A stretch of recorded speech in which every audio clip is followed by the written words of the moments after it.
I mean, look, Bill, I'm not a bigot. You know the kind of books I've written about the civil rights movement in this country.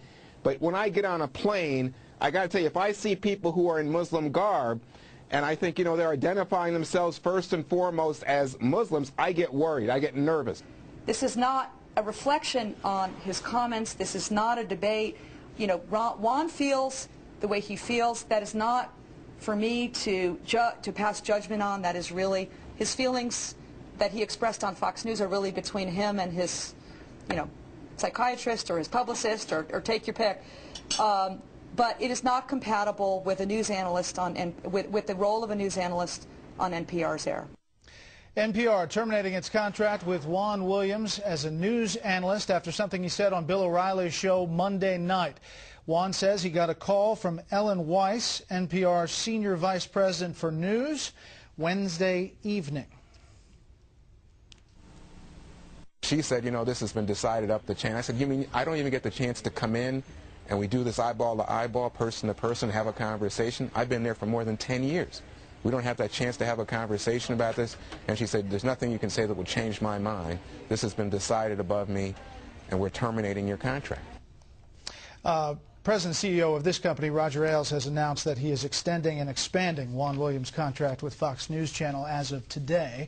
What about all of this? Let's bring in our panel. Steve Hayes, senior writer for the Weekly Standard, Nia Malika Henderson of the Washington Post, and syndicated columnist Charles Krauthammer. Charles.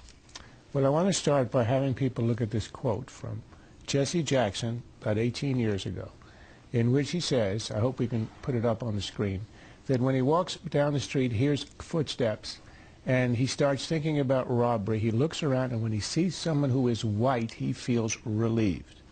Jesse Jackson is saying this. In other words, if the people he looked at were black, he would feel anxiety or fear. Now, there's nobody in his right mind who's going to say that Jesse Jackson is a racist, anti-black racist. He's not. So what's happening here? There are two elements in what he does here. He talks about a feeling, which is related to a statistical fact. The feeling is the anxiety he feels. And the fact he's talking about, this is implicit, of course, is the empirical fact that there's a higher rate of crime among young African Americans than among young blacks. Now, he regrets this. He regrets this. And he says the feeling of relief is a result of this, obviously, statistical disparity.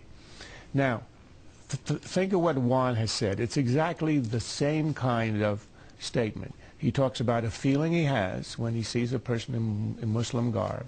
And then he spoke explicitly about how it's related to an empirical reality. The empirical reality is one we all know, that overwhelmingly the acts of terrorism in the world, the attacks on airplanes, buildings, on mosques around the world the last 20 years, have been overwhelmingly carried out not by the IRA or the Tamil Tigers or the German Red Army, but by radical Islamists.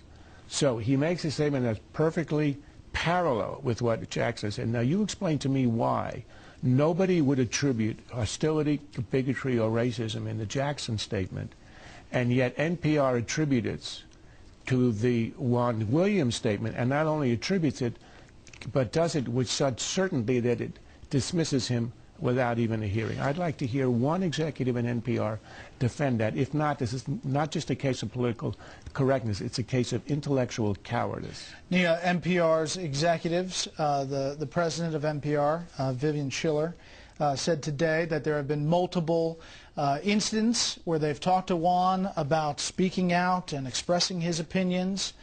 They've been uncomfortable with it. What about all of this? Yeah, I mean, it seems like, in a way, Juan Williams was in a pretty unhappy marriage with NPR for the last couple of years, and this is the final straw for them. And, you know, I think some journalists over the last couple of weeks and months have run into similar situations. CNN, you know, fired Rick Sanchez for some comments he made about Jon Stewart. But I do think, I mean, as a journalist, I think there is this kind of increasing blurring of the lines between commentary and analysis and opinion and what is straight news and objective, you know, objective reporting. And in some ways, I think Juan Williams got tripped up with that. But also, I mean, I think one of the underlying things is just that he was in a very precarious position from the point of view of his bosses. He's been a contributor here for a long time. Speaking of other opinions, perhaps, Here's a couple quotes. Nina Totenberg, NPR correspondent, said this about Jesse Helms, former Republican senator. I think he ought to be worried about what's going on in the good Lord's mind, because if there's retributive justice, he'll get AIDS from a transfusion, or one of his grandchildren will. There's also an incident about a recent story about learning the language of teabag. Steve? Well, those people still have jobs. You don't need to look that far back to see what Nina Totenberg has said. I looked at what she said over the last 4 weeks, and let's make a key distinction here. Nina Totenberg is an NPR correspondent, not an analyst, which suggests some blending of fact and opinion, but a correspondent. She's a reporter, and she's on a show in Washington that Charles is on as well, called Inside Washington. And over the last 4 weeks, she has said the following things: that Michelle Obama makes voters feel, quote, warm and fuzzy, that Bill Clinton was the most gifted politician she has ever seen, that the Supreme Court ruling, which she covers in Citizens United, was outrageous, scandalous, and could lead to another Watergate. And then the one that I find most outrageous of all, in a discussion about the tax cuts, extending the tax cuts, there was a discussion about the 31 Democrats who had written to Nancy Pelosi and said, we want to extend these tax cuts for everyone. Nina Totenberg said, lamented the diversity in the Democratic Party, said when you have a huge majority, you have huge diversity, and that is a part of the problem that Democrats have. But would I like it to be otherwise? Of course. So here she's taking not only, an ideological position or a philosophical position, but an expressly partisan position. Now, the position of Vivian Schiller, the CEO of NPR, last night it was that Juan was let go because he had made these comments on Bill O'Reilly's show. Today, after that had been widely criticized, she changed the rationale altogether. She said, no, it's really not those comments.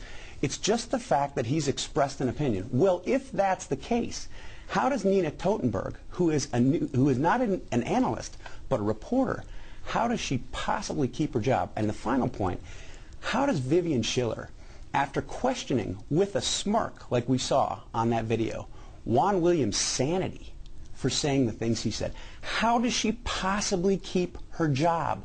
I hope it's not just Republicans that call for her dismissal, but that they're joined by numerous Democrats. You can't do that kind of a thing in public. It's deeply irresponsible. She said talk to a psychiatrist or a publicist.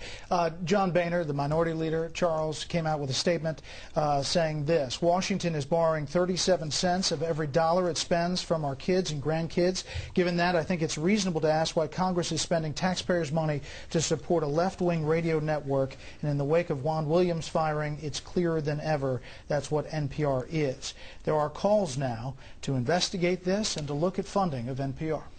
Well, even in the absence of this travesty, you'd have to ask, why in a world where you have infinite media outlets of every expression, every kind, internet broadcasting, are we subsidizing anybody here? Because obviously it's the opportunity is open to almost anyone. And secondly, I think this really is a travesty, which raises a question of why we ought to be supporting indirectly a left-wing organization. I've known Juan for 20 years. It isn't only that he doesn't have a bigoted opponent in his body. It's that he has distinguished himself in his career, writing and speaking, in fighting against prejudice everywhere he's found it, in every community. And to fire him over this and to make this a part of his record, I think, really is a scandal. 10 seconds. Well, the Corporation for Public Broadcasting, which is sort of that oversees this funding for public broadcasting, just requested $495 million for the fiscal year of 2014. In a world where we're running a $13 trillion debt, and when you've got 600 satellite channels, you can watch poodle grooming on 5 of them at any given time. There's absolutely no excuse for taking taxpayer funds for taxpayer-funded television. You're like